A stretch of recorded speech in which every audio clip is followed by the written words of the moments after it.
La parole est à Monsieur Pierre Lellouche.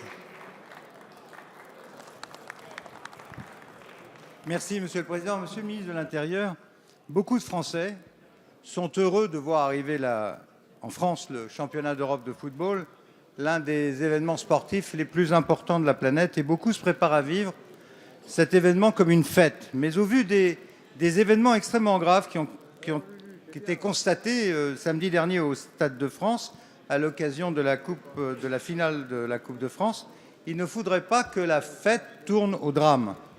À l'occasion, ici même, du débat jeudi sur la prorogation de l'état d'urgence, mon collègue Philippe Goujon et moi-même, nous vous avons fortement indiqué que, compte tenu des pressions exercées sur nos forces de police, par l'euro bien sûr, mais aussi par le terrorisme, les mouvements sociaux, etc., il n'était pas raisonnable pour les pouvoirs publics d'ériger des fan zones dans les grandes villes de France, surtout dans des endroits emblématiques comme la Tour Eiffel, avec tous les soirs 92 000 personnes derrière un grillage.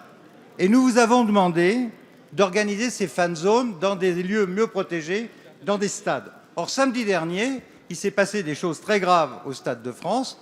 Toutes sortes d'objets interdits ont été introduits dans le stade, des feux ont été allumés, des spectateurs ont témoigné que les fouilles n'étaient pas respectées, et le préfet de Seine-Saint-Denis lui-même, qui avait mis en place un système de sécurité inédit, a dû constater publiquement qu'il avait, je cite, cédé.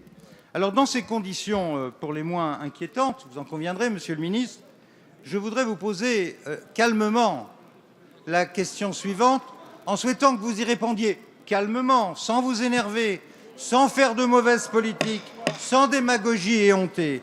Comment comptez-vous remédier aux failles béantes révélées samedi dernier?